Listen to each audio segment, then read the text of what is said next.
The kingdom didn't notice when she disappeared. Why would they?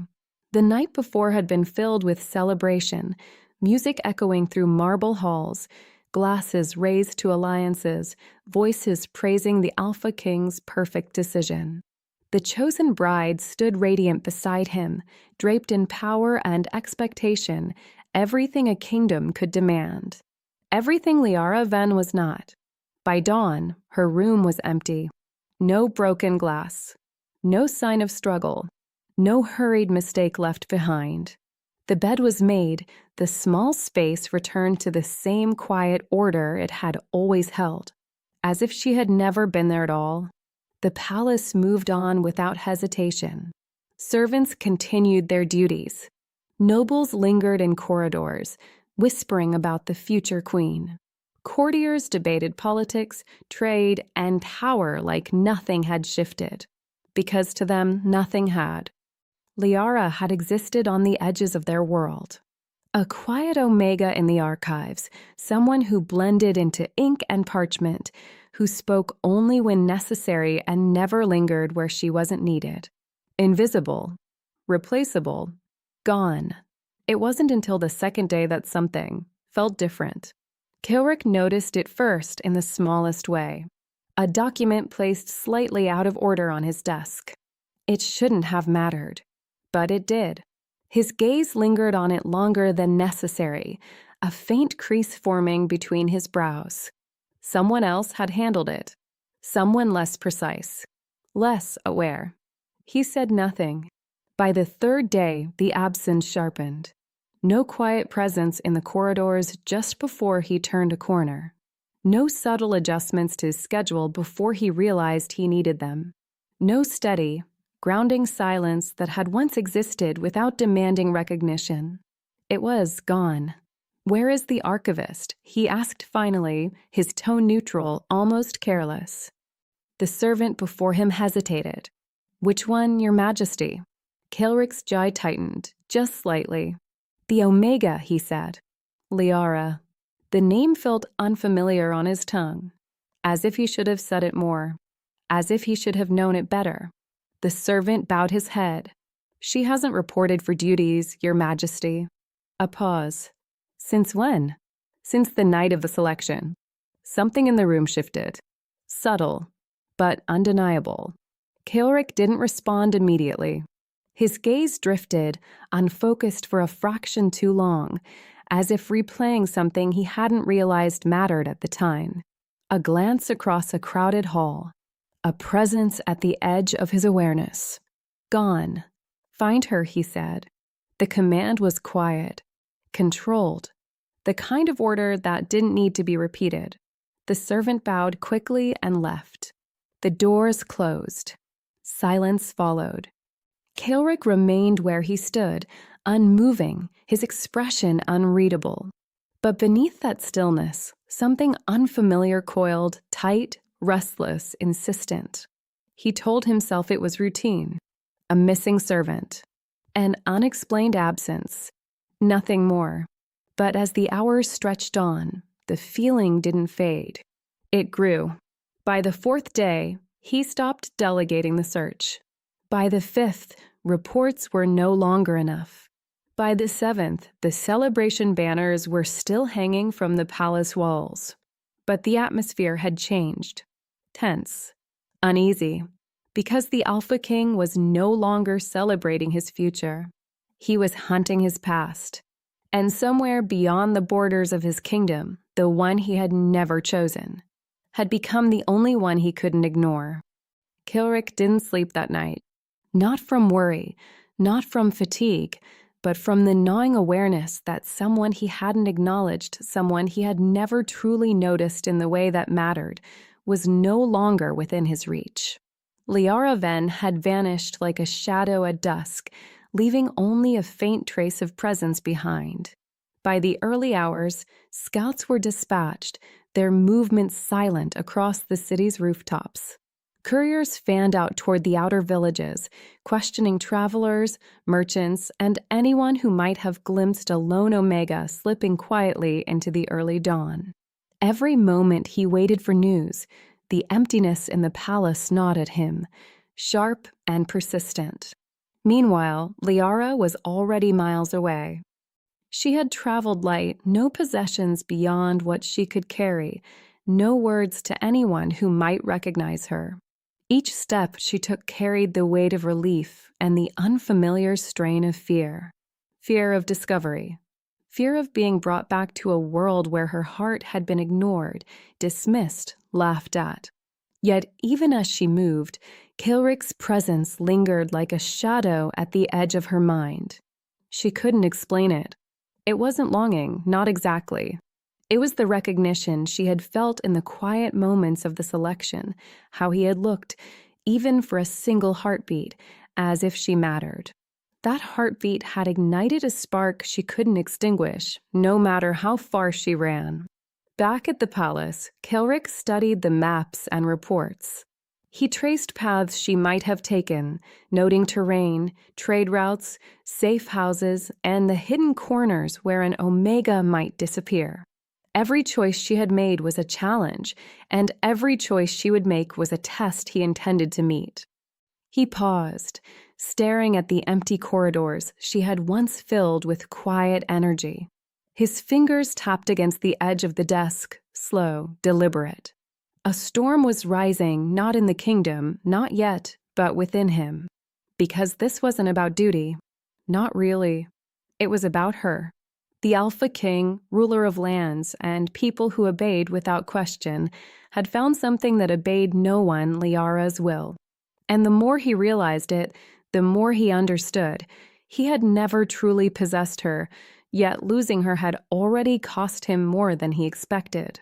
Outside the palace, the world continued in its normal rhythm. Merchants shouted, carriages rattled, wind whispered through the trees. But for Kilrick Thorne, nothing existed beyond finding her. And somewhere, far from the grandeur he ruled, Liara moved through shadows, unaware that every footstep she took was being watched.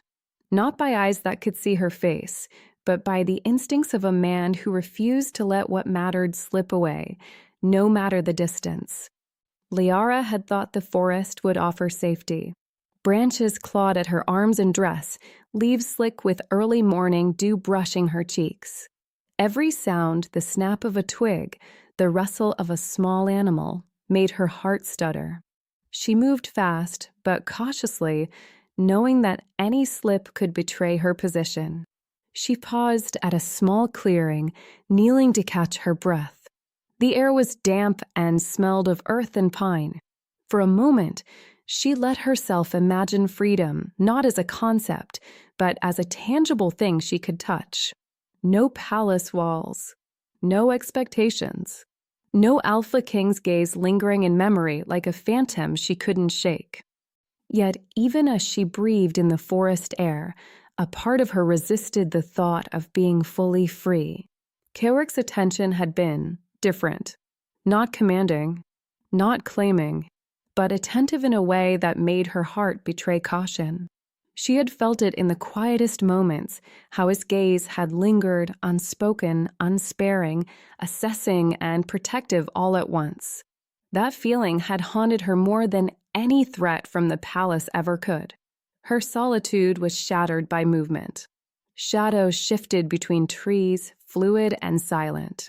Liara stiffened, heart hammering. She wanted to flee, but instinct told her to wait to see.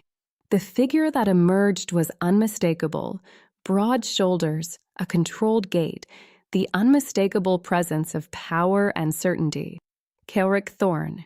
"You shouldn't be here," he said softly, voice carrying just enough authority to still her panic without anger. Liara swallowed hard, struggling to find words. I had to leave," she whispered, "before I broke completely." He studied her, eyes sharp but not cruel, catching every tremor of fear and resolve. "You think running keeps you safe?" he asked. There was no accusation in his tone, only observation, and something warmer, something that made her pulse quicken. "I couldn't stay," she admitted, voice quivering. "Not after that night. He stepped closer, the forest floor crunching under his boots. His presence was overwhelming yet grounding, like the tide pulling her back even as it reminded her of how far she'd come. "I didn't know," he said finally. "I thought you were safe. I thought you'd forgive me." Liara shook her head. "I can't forgive what I heard." Her eyes darted away, ashamed of the sting of betrayal she couldn't ignore. Kaelrik's hand lifted slowly, hesitating, then hovered near her shoulder, not touching, just present. "Then don't forgive me," he said quietly. "Stay.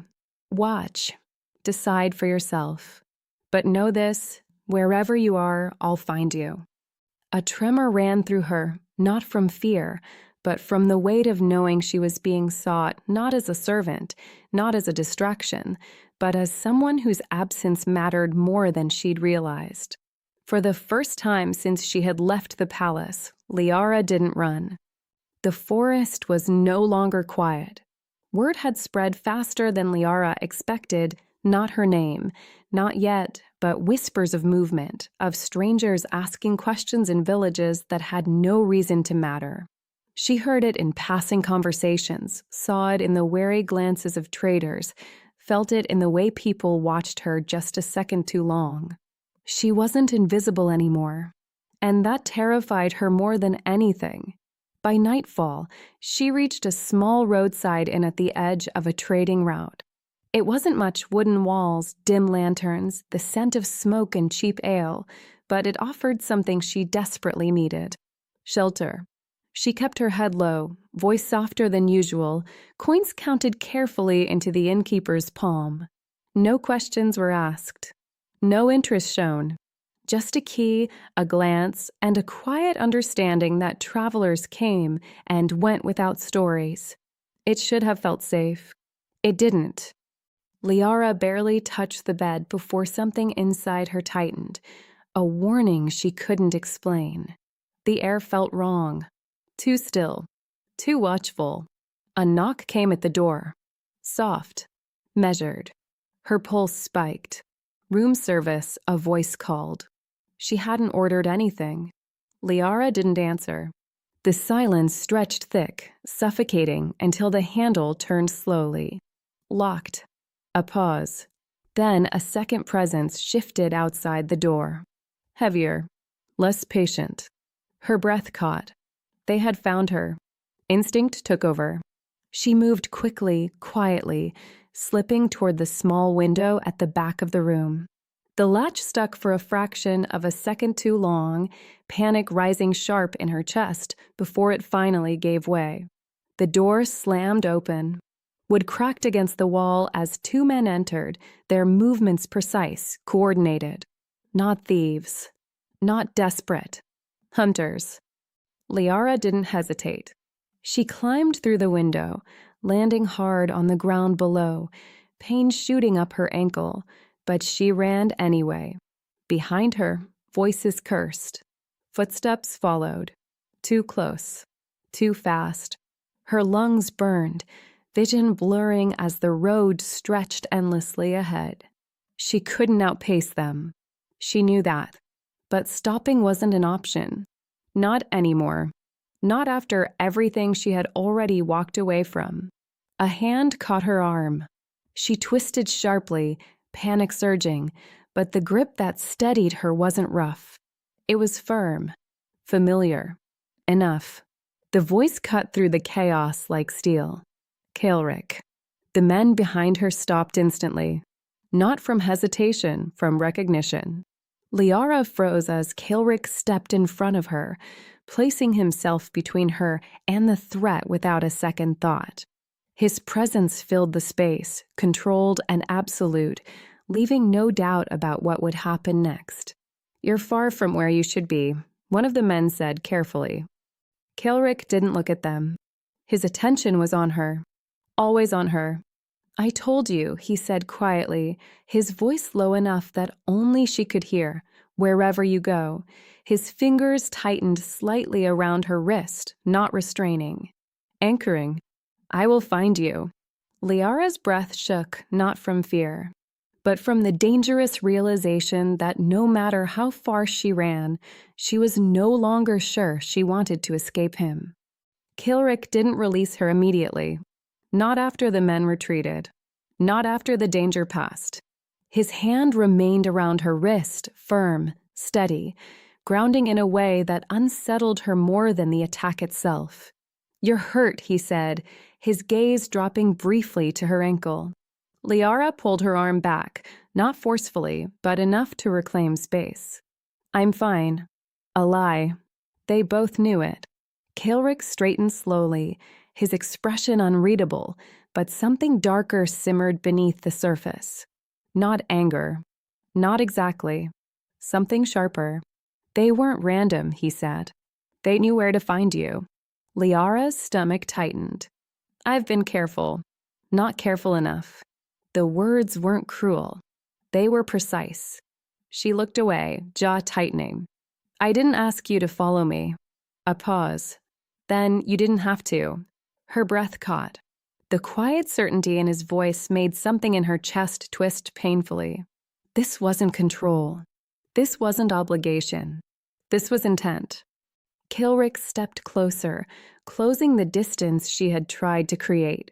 "You think leaving made you safer," he continued, his tone low. "But all you did was remove the only protection they hesitated to challenge." "I didn't need protection," she shot back, though the tremor in her voice betrayed her. "I needed distance. From me." It wasn't a question. Liara held his gaze this time, refusing to retreat. "Yes." Silence stretched between them, heavy, charged. Kilrick exhaled slowly, something controlled slipping just slightly. "And did it work?" The question landed deeper than she expected, because the truth was no. Distance hadn't erased him. It hadn't quieted the memory of the way he looked at her when no one else noticed. It hadn't undone the single moment that made her feel seen right before he chose someone else. But she wouldn't give him that. "It doesn't matter," she said instead. Kilrick studied her, as if weighing the words against everything else. He could see the tension in her shoulders, the way her pulse flickered at her throat, the fact that she hadn't walked away this time. "It does," he said quietly. His hand lifted again, slower now, deliberate. He didn't touch her immediately, just hovered close enough that she could feel the warmth, the intention. Liara didn't move, didn't step back, didn't step forward. For a moment, the world narrowed to that single space between them. Unfinished, unresolved, dangerous. "They're not just looking for you," Kilrick said finally, his voice dropping lower. "They're looking for what you are." Her breath stilled. "What does that mean?" His gaze didn't waver. "It means," he said, "you were never as insignificant as you believed." The words hit harder than any threat.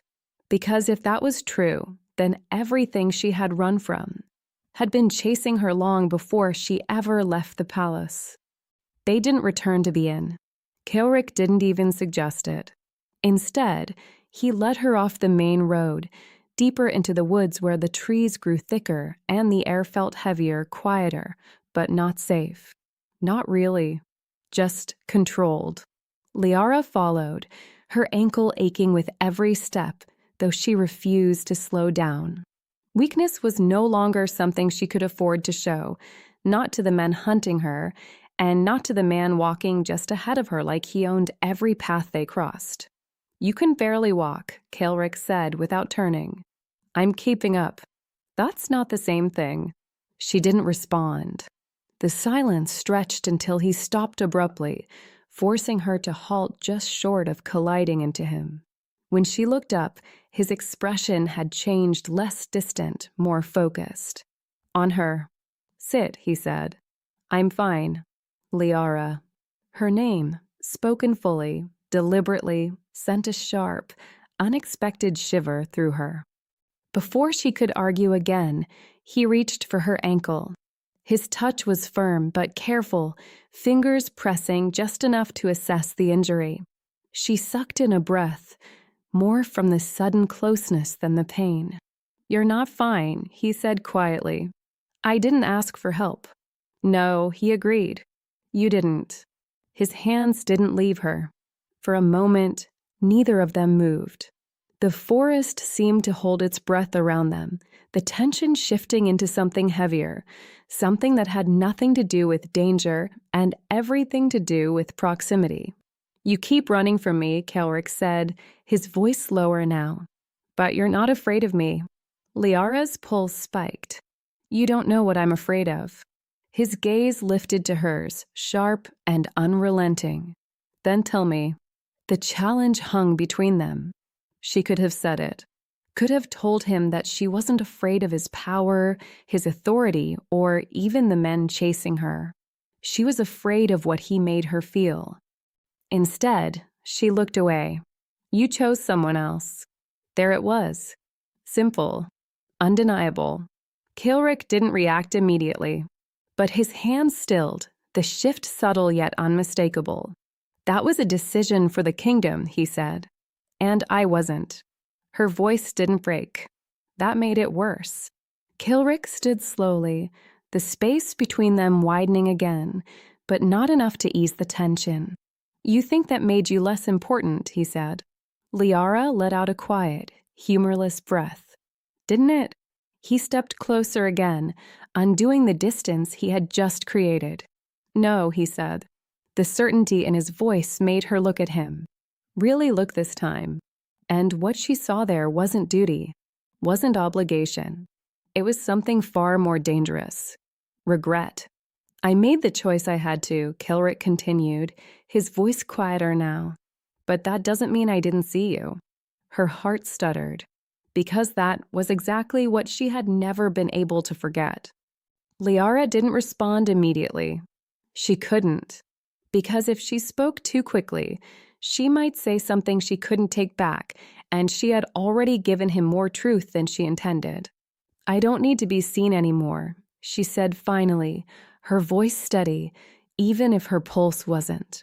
Kilrick watched her closely. That's not what this is about. Then what is it about? She asked, sharper now. Because from where I stand, it looks like you made your choice and now you don't like the consequences. The words landed. He didn't deny it. That unsettled her more than if he had argued. Before he could respond, a sound cut through the forest. Not close, but not far enough.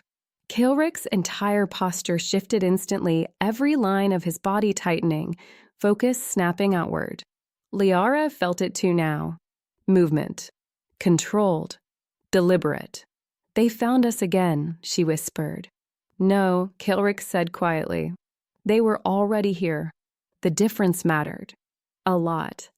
He stepped in front of her without thinking, placing himself between her and the direction of the sound. But this time, Liara didn't stay behind him. She moved to his side. His gaze flicked to her briefly, something unreadable passing through his expression. Not disapproval. Not quite approval either. Recognition. They're not just hunting you, Kilrick said under his breath. They're closing in. A figure emerged between the trees. Then another. And another. More than before. Better prepared. This wasn't an attempt to scare her. This was a retrieval. You've been difficult to track, one of them said, his tone almost conversational. But you were never meant to stay hidden. Liara's stomach tightened. Who are you? The man smiled faintly. The ones who know what you are. The words hit like a blow. Before she could react, Kilrick stepped forward slightly, his presence expanding cold, commanding, absolute. You don't get to speak to her. The man's attention shifted to him, interest sharpening. The Alpha King. A pause. Then you chose the wrong woman. Something in the air snapped. Kilrick didn't move, but the threat in his stillness was unmistakable. You're mistaken, he said quietly. The man's smile widened. Am I? His gaze slid back to Liara. Ask her, he continued. Ask her why she was placed in your palace in the first place. Liara froze. What? But the man didn't answer. Because the next moment, everything broke. They moved all at once. Kilrick reacted instantly, intercepting the first strike before it reached her. The clash was sharp, violent, precise. But this time, Liara didn't freeze, didn't wait, didn't hide. She stepped forward, grabbing a fallen weapon with unsteady but determined hands. Her heart pounded, fear and adrenaline crashing together, but she didn't stop. Because this time, she wasn't just being hunted. She was being revealed. And somewhere beneath the chaos, a single, terrifying truth began to surface. She hadn't ended up in the palace by accident. She had been placed there. The fight ended as quickly as it began, not because the attackers were weak, but because Kilrick was not. The forest stilled again, broken only by the sound of retreating footsteps and the sharp rhythm of Liara's breathing. The men hadn't stayed to win. They had stayed just long enough to confirm something. And then they were gone. Kilrick didn't chase them. For the first time, he turned to her instead. What did he mean? Liara asked, her voice unsteady despite everything she had just faced. About me being placed in the palace? Kilrick didn't answer immediately. His gaze searched her face, not for weakness, but for truth. That depends, he said finally. What do you remember? Nothing, she said quickly. I came to the palace on my own. I applied for work. I was accepted. That's it. Kilrick's expression didn't change. That's not how the palace works. The words settled heavily between them. Liara's chest tightened. What are you saying? I'm saying, he replied, his voice quieter now, more deliberate. No one gets that close to me without being vetted, approved, and placed with intent. Her mind raced, trying to piece together something that had never felt out of place until now.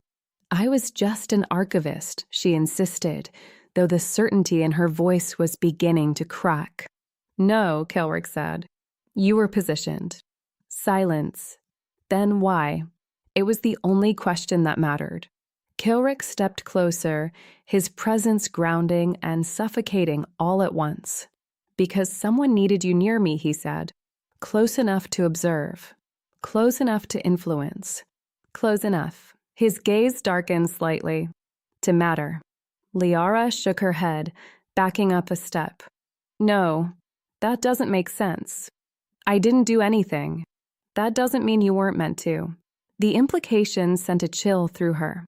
Her entire life, every quiet moment, every unnoticed step, every choice she thought had been her own. What if it hadn't been? What am I? She asked, the question barely more than a whisper. Kilrick didn't hesitate this time. I don't know, he admitted. But they do. His hand reached for hers again, not forceful, not claiming, but steady, intentional. And that makes you dangerous. Liara's breath caught. Dangerous. Not weak. Not invisible. Not replaceable. Dangerous. The words settled into her bones, unfamiliar, but not unwelcome. For the first time since she had left the palace, something shifted inside her. Not fear. Not doubt. Something sharper. Stronger. If they think they can take me, she said slowly, her voice steadier now, then they don't know me at all. Kilrick's gaze held hers, something new flickering beneath the surface, approval, yes, but also something deeper. Something that had nothing to do with control. Respect. Then we make sure of that, he said. Not I. We. And just like that, this wasn't a hunt anymore. It was a war.